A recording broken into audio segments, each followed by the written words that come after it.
Hey,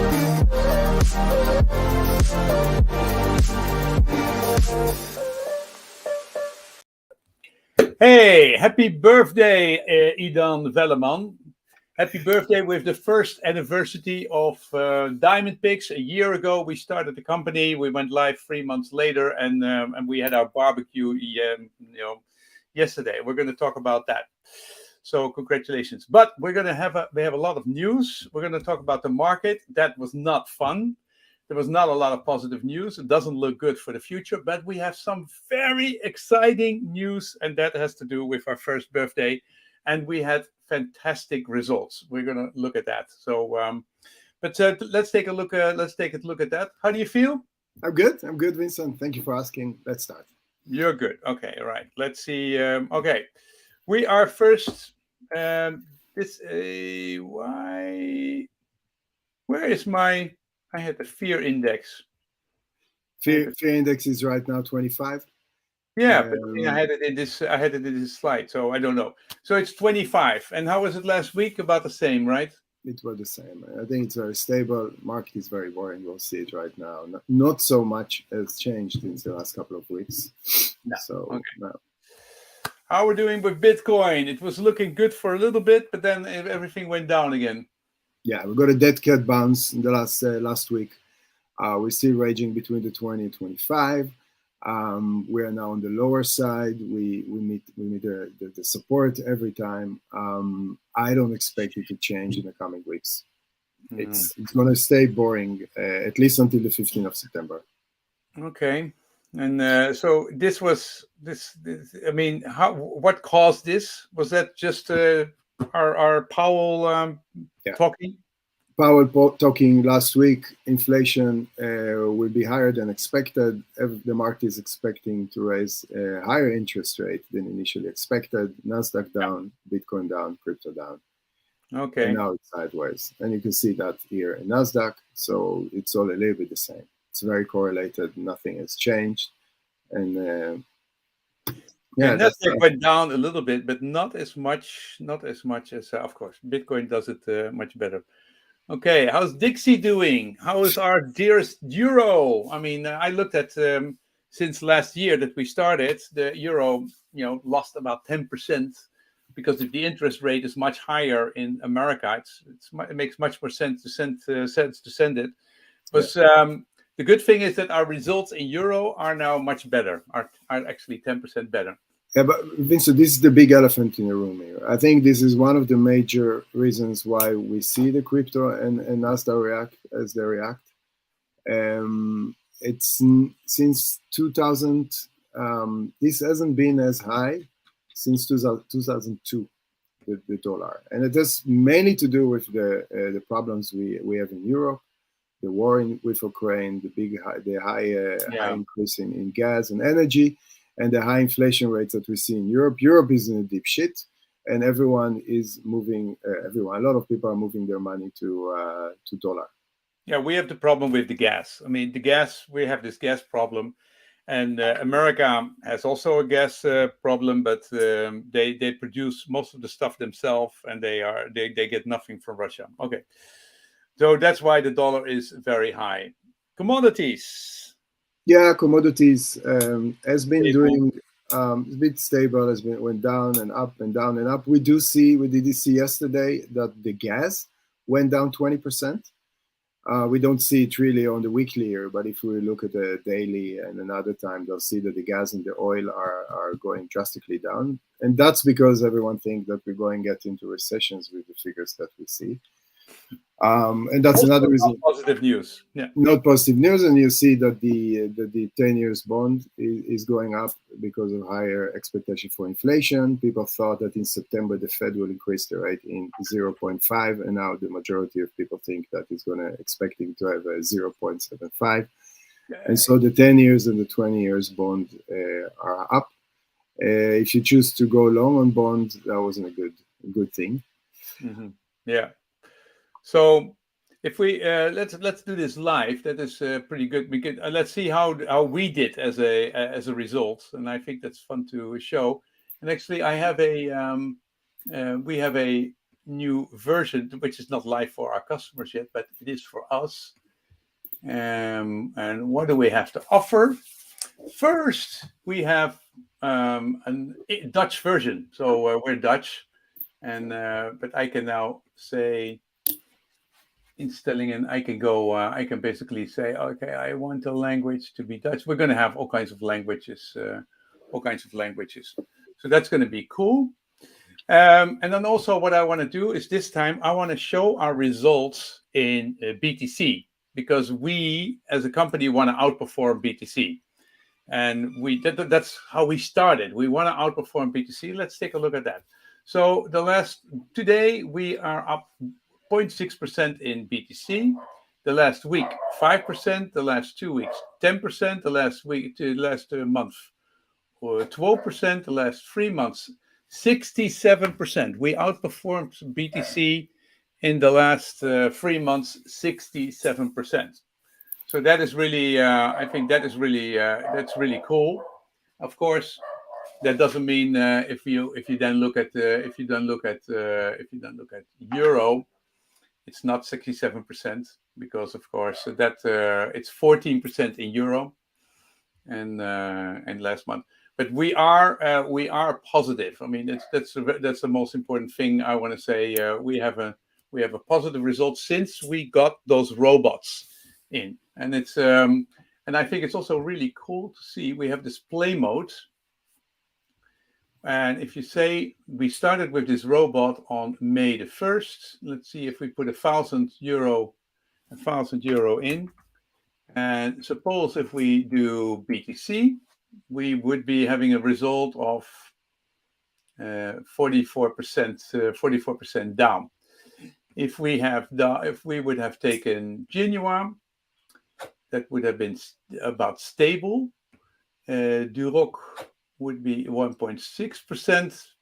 And if we would have seen the results in BTC, so we were able to protect in these bad days, we were able to protect people, and we went up Duroc went up 81% in BTC. Genoa went up 78%. And Hereford, which is the BTC only family, it only goes into BTC or not. So that's a binary strategy. It went up 94%. So I think we wanted to protect and we want to grow, and we've been able to do that. It's really interesting how that works. And let's go to euro for a second. So in euro, Hereford went up 8.4% since that May period. So that's I think that's really good. Okay, so this is a new version, and you can basically say also that, for example, if you want to say from January the 1st, and you want to do it in euro, and you want to see Hereford, and then you can see underneath, you can see what BTC did.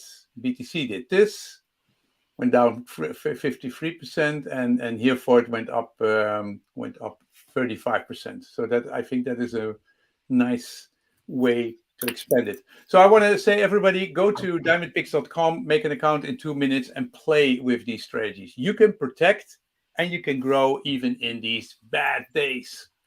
Vincent, can you help me to share the screen? I'd like to show something, please. So I want to show how we did in the last couple of days. I think that's good. So if you look here, can you start slideshow? Yeah, and here you can see it. So this is what happened in the last week. We saw the Powell talk last Friday, and you can see that our Berkshire is our index top 10, and Bitcoin, they went down about 9%. You see that our active strategies, they're ranging between 0 to 4%. If you go to the last month, you see a very similar picture. Bitcoin and the index, our passive index, are down around 14%, and the rest of the strategies are ranging between -5 to 1.3. Those are very volatile times, and those are very volatile periods. We don't think that human being can yield those kind of results. and that's the result of us working with technology, with the Masterport technology. The other thing that you can see indeed what you show is if you look at Hereford and you were on Satoshi as of 1st of May, you see 46% down. But if you were on Hereford, you have a performance of versus Bitcoin of 93% up. So it's a Bitcoin only strategy. So that's what I wanted to share. Let's go to news. Do you want to share the screen? Yeah, no. I want to show you one more thing. Because Yes. I want to show people that we had our birthday. So you see the new version. The new version we had with Dutch. We're also going to add Bitvavo. We're in beta with Bitvavo. We're going to show that in the next couple of weeks. So we're going to add that. And this is our team. And so we are now with about 12 people. And we have people, of course, in technology. We have people in strategy. We have people in trading. We have people who are totally busy with MiCA. The legislation is really important, and of course also sales. We're a nice team. We have good results. We protect you, and we have after 1 year. Do you remember how depressed we were in February? Where we had just as bad results as the whole crypto market, and we could not protect our customers. And then we came up with the robots who are 24 hours active to say, should you get into the market, out of the market? But the trading team determines which coins we basically want to invest in. And that team really works wonderfully together. Okay, I just wanted to mention that. Okay, let's go to the news. Let's see, we have been 11 minutes. Okay, we want to do this in about half the time. I would say, let's talk about the most important thing, and that's Tether. Tether. I've heard rumors that Tether is in trouble. The Wall Street Journal, the Wall Street Journal had an article that Tether was in trouble, and that the amount of assets they had and the amount of liabilities were just really on the edge. On the other hand, there's also news that they hired an accounting firm and that they're going to do a monthly update. So, and you know where the accounting firm comes from? I actually do. It's from Italy, and I think it's actually very good news because there's a lot of rumors about Tether. And Vincent, if Tether will fall, it's going to be nothing. We have disaster. Nothing. I mean, the Luna crash will be so much smaller than what we'll see with Tether. Tether has 70 million. Luna was 40 billion, right? It was the stable coin of Luna was 40 billion, and crypto, and then Tether is 67. Yeah. Or it was 67. So I don't know what it is. You can imagine what will happen. So I really hope that Tether is getting the stuff together. Get their act together. Don't mess with us. We want you to be stable, and we want you to work. I mean, you see that BUSD is growing as a percentage, but and of course Binance is our first account, and it's unbelievable how big it is and how good it is. But those kinds of companies fall down, then the whole crypto market is in trouble. Okay, so that is one thing. And also they said that they will not freeze addresses from the Tornado Cash sanctions. So Tornado Cash is in trouble. The regulators are basically, it's a decentralized wallet. How do you call that thing? You call that? It's a wallet. It's a decentralized wallet, and they got sanctions by the US. And now there's all this ecosystem. They rotate money. They make sure that your money you get other eaters from it, and you can basically privatize. You can how do you call that? Anonymize. You can anonymize your cryptos, and they basically got the eye from the regulator. Yeah. And they froze a bunch of addresses. But Tether says, well, we won't do that at the moment. But they actually officially said, we'll only do it when the regulator asks us friendly to do that. So we'll see that. Now, this one I thought was really interesting. This is just like a bullshit article. Bitcoin could become a zero-emission network. And then there's a whole report. And I was really totally intensely interested because, Ethereum goes to proof of stake. and Bitcoin is the only energy hawk out there, and the only big one. And if they could become zero emission, I would be really interested. But what they said, if you just see how much methane gas is emitted in the sky, and that would be enough to basically fund the whole Bitcoin network, and that is just impossible. I mean, now in Russia, there's a lot of gas which had to go to Germany, and they just basically put it in the air and they flame it, and that's $10 million a day if you look at the gas prices at the moment, and because they don't want to send it to Germany. I mean, Russia is really messing with us. But this was a bullshit article. On the other hand, Buterin and Armstrong, the CEO of Coinbase, they had a huge. What did you want to say, Idan? Nothing. It's okay. Okay, so Armstrong is CEO of Coinbase, and they had a really interesting talk, which I can really recommend to say, hey, how reliable is this proof of stake, and how we're going to do it? What kind of problems? Are there privacy problems?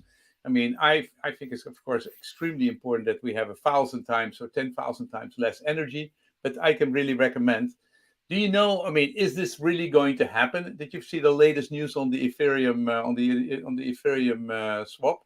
Oh yeah, it's going to happen. It's going to even happen before they expected to. So everyone's looking at 10 September. Yesterday I read an article that said that it may be even a little bit before. Obviously, it has to do with blocks, so no one can tell us on the second what will happen, but there's always estimations. And now they're looking at a little bit less than 9 of maybe 10 September. I think it's going to happen. Yeah, whether it's going to go well or not, let's put it like that. If it's not going to go well, we have a disaster month ahead of us. If it's going to go well, I think it's just going to go well, and nothing else will happen. And I'm not sure that the pricing will react anywhere. Yeah, we'll see. We'll see. Hey, Ben, here's Ben. He's in Dutch. He says, good job, man. Last week started with Diamond Pigs. I'm very satisfied so far. Thank you, Ben. That's really always nice to hear. If you have questions, let us know, and we'll answer them. Okay, so that's why I thought it was really interesting. Binance is also really excited about this whole thing, and so they also said if you trade in Ethereum, it's free now. I mean, the trading fees at Binance are extremely low, 0.07%, so not even 0.1%. Other exchanges are 0.5% or even 1%. So Binance is already cheap, and now they basically do it for free for Ethereum, and they do it for free for BUSD. And it's just unbelievable how painful that is for other exchanges. I mean, it's just unbelievable, I think. Don't you think? Yeah, I think so. I think it is unbelievable. But Binance is big, and they want to be bigger, and they want to leverage on. I always say that Binance is the Google of crypto, and they keep on becoming bigger and bigger, and that's just another thing. You could see that here, right? This maybe you want to explain what we see here, Vincent, but this is amazing. Yeah, I thought this is a nice way to visualize coins and that kind of stuff. So I really like this. I really like this website. And you can see here that Binance is all the exchanges in the world, and I think about 2/3, or let's say 60%, is just one company, Binance. And this is their trading. They did 300 billion of trading in a month, and the second one is FTX, and then you have Gate.io and Bitmark and Upbit, and you can see if they're red, they went down. If they up, if there's green, they went up. So Binance is huge, and if you see here, you can say the same with coins. You know, the same. The last week, in 1 week, BTC went down 6%, Ethereum 6%. So this is a nice visualized way. But I mean, especially, you see how big BTC is. BTC and Ethereum are smaller in terms of percentage than in the exchange business. Binance is 180 million people. Like unbelievable amount of trading. 300 billion in a week time. 300 billion in a week time. It's just like unbelievable. Okay, so that's what I wanted to show you about Binance. But they also they're extremely low. They're extremely low fees. They're even for free. Maybe we could talk about month got, Vincent, while you're putting the slide on month got. So everyone know what month got was. It was many years ago. It was exchange, and it was hacked, and a lot of the people lost a lot of money back then. And afterward, some of the money that were lost were confiscated, and now there's a pile of Bitcoin that back then were in the value of $300, and now there's 140,000 Bitcoins that are ready to be distributed to the people who used to own them. It was 7 or 8 years ago. Now everyone is afraid within the crypto world. I think it was 2014. And how much was the Bitcoin in those days? I think it was $200, $300. I mean, it depends where you stopped in, but that's more or less the levels. And now everyone's afraid in the crypto world that now the creditors, there are some creditors that were nominated by court in Japan, and now they are taking some steps, and everyone is concerned that those 140,000 Bitcoin will be distributed directly to the people, and everyone will start selling it off, and then the Bitcoin price will go down dramatically. Now, so here's the story. It's not going to happen. There is no panic. There's no need for panic because no one's going to distribute anything in the coming weeks. The only thing they're doing is they started a KYC process in the coming weeks. This process already takes for more than 3 or 4 years. So if I need to estimate when they start distributing the coins, we can talk about in a half a year or maybe in a year. I'm sure they will do it gradually, and I'm sure there's not really any reason for panic. So if anyone thought that September will be horrible because the month gogs, story, there is no story. Okay, so, but it is a really nice story because I mean, if you lost all your Bitcoins at the value of 300, and they say, oh well, now you get it back and it's 20,000. So there's some good news for a lot of people. Okay. Yeah. And then what happened to our biggest friend, the CEO of MicroStrategy, Michael Saylor? What happened with him? So that's another story. So I don't know if you know, in the US, if you live 120 days in one place, in one state, you are eligible for tax. Now, Michael Saylor, he declared that he lives in Florida. But Michael Saylor has Facebook, and he's keep on posting photos of his new apartment in Washington, in Union Square. And actually, everyone thinks that he lives in Washington. And also the taxes authority also think he lives in Washington. Now, I don't know if you remember, but a few months ago, he resigned from his position as CEO and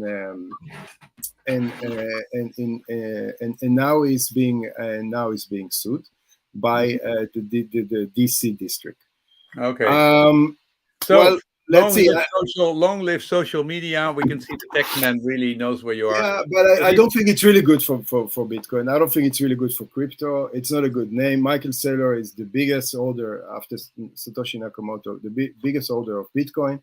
And if he's becoming a criminal and being sued and stuff, that's not good. So we need to follow that story. Right now, this is what it is. And we need to follow that story, and I'm hoping that Michael Saylor will get out of it because that's not a good. It doesn't give a good name to. Yeah, but I mean, you see that the taxman, if you're a little bit of a high value individual, the taxman will just look on social media and basically find out how many days you are there. So, okay. Of course, this was the story of the last week when I thought. What did you think of Powell? I mean, I thought. He just was very clear, we're going to beat this inflation. And why did everybody panic? I mean, why did they expect that this was not going to happen? I tell you what the problem is. 2 months ago, it was very dovish. And he said, we don't know. The inflation is going a little bit down, and we are looking at it, and we'll take it once per month. And everyone perceived that as, whoa, we're going to go and step into on-risk assets. And you can see, that Nasdaq started climbing and Bitcoin started climbing. And that's when he started talking and said, no. That's actually not what I said. I'm very determined to lower the inflation, and I'm going to do whatever I can in order to lower the inflation. And again, we got the decline, the dead cat bounce. It's remained to be seen. I don't know. I think inflation is a big problem. If we're looking whether our title of the show today was why would September be horrible? So we talk about the Dixie and the high dollar price. when we talk about inflation. Inflation is another one. We need to see until they publish the figures. I am cautiously optimistic that the inflation has had its peak and it started going down. If I'm looking at the gas price and the oil price, I think we had the peak is behind us. It doesn't mean that he won't continue to increase the rate, and that's what the market expects. So Bitcoin is looking for. You're always so optimistic. I'm in favor of you. I hope it's true. Then we can do that. Okay, let's go further. We have a bunch of other stuff to mention. This I thought was really fun. We have some fun news. This woman got 10.5 million instead of $100. And how long did Crypto.com take to find out about this? 7 months. And you know what? She already bought a huge place for for $1.5 million, and she didn't want to get back the money. And then Crypto.com sued her, and she lost. She lost the court case. So she needs to return the 10.5. But I mean, you know, they were the sponsors of the FIFA, Crypto.com, and they are the sponsor of Formula One. And now I understand why they stopped sponsoring the FIFA. I guess they're still committed with Formula One, but they have problems if they're running after 10 million and they're just sending out someone 10 million. What they did, somebody typed in instead of the name of instead of $100, they typed in an address, and that turned out to be 10.5 million. The field couldn't do it, but then it takes 7 months to basically find out. What kind of company is that? What would you do, Vincent? Would you pay back the money, or would you go and buy another house in Nantucket or something? 10.5 million. Would it be enough for me to say, "Oh, I'm really enjoying this"? I would have to basically, go to and I would have to send the money somewhere. Then I would have to move to somewhere where there's no link. I don't know. You would pay the money back. I know you. No. You would say, this is a mistake. I'll pay the money back. No. I'll give you. You know what I would do? Yeah. I would immediately send it to a charity. I would send it to a charity. I would send it to a charity. Say, hey, I don't want to touch this money, but I'm going to give it to the Red Cross, and then they can deal with it, and the Red Cross, and then that's a good one. I like that. We'll see about that. Okay. Anyway, but I thought it was a funny story, and also interesting. How the hell does this mining business work? I mean, because they get 6.5 Bitcoin, the prices of electricity are going through the roof, completely insane. And then, the value is 20,000. It's not nothing. It's 120,000. You get $120,000 if you earn the block. But then, how can the difficulty be at an all-time high? That means more and more and more people turn their miners on, and the Bitcoin is not so high. It's at least not 60,000, 20,000, nothing to sneeze at. But also the price of electricity, it's amazing. I do not know how these guys do it. But so I'll explain you, Vincent. You and I were the mining business, so we know the mining business very well. But I can tell you, this is about hash rate. And when the price goes down, the hash rate relatively goes up. And there's a lot of companies who took a lot of loans, and they have high liabilities in the last couple of years. And they have to keep on moving and going on operations, and so they have to operate. And then you see the hash rate goes up. I don't think we are seeing many more miners that being added. I see because the price is going down, the number of miners is not going down. Then the hash rate relatively is going up. So. Okay. Anyway, we have a couple of more things. This I thought was interesting. FIS is a huge financial advice company which advises to bankers and that kind of stuff. And they have started an expertise center for central bank digital currency. I mean, China, America, Europe, everybody's working on their own digital currency, and they are already implementing labs. So it's going to be big business. I thought that was a positive thing, and this was really positive for you, Luna. Terra Luna Classic, because I think you had some Lunas left, and you're up 2,400% in the last 7 days. Congratulations! Yeah, right. Let's move on, man. Okay, but I mean, 2,400. It first went down 1 million times, so 2,400 is nothing to be happy about. Okay, and then even though the turn down, 44% increase in retail investors. So I thought that was pretty. That's pretty cool. People are still into the crypto, and they and I hope that consumers for once buy when it's cheap and not when it's high, because that is my fate. I mean, Listen, just one thing to add, and that's around me, and that we see also in the Diamond Pigs platform, we get a lot of more sign up right now. We get a lot of more members who have been holding and either been holding or just new members who didn't have any crypto, and you think, well, it's all about cycles. We're done now. Let us take this time. Let's take a little bit of risk and step into the crypto. I hear it around me. People are calling me and asking me questions. Obviously, we see that we get many more members every day on the platform. So yeah, retailers are not, they're getting it, and they think, well, there's something there, and let's try. So yeah, I'm not surprised. Let's invite you guys there too. Go to diamondpigs.com, select the date where you see, and if you invest the money, you can immediately see how much money you would have made with us, and how it basically goes up. I think we're doing really well, and if you can see it from the different companies, we're doing it much better with our different strategies, and you can play with it. And sometimes, of course, we don't do it better, but normally from May the 1st, we do it much better than the market. Okay, give us a try, and let's find out. Okay, you said we couldn't do it, but it's half an hour. We're done. It doesn't look that great, the market, but we will protect you. So I hope that your optimistic side is turning to be true. And don't forget to subscribe to our YouTube channel, guys, because that helps us also in the search engine. And you get then you basically find out when we have. And it's only 30 minutes. You hear a lot of good news, and we have a lot of fun. And one day, who knows? Maybe the Bitcoin will start climbing up as well. So okay, have a nice weekend, Idan. Enjoy, everybody. Bye. Bye.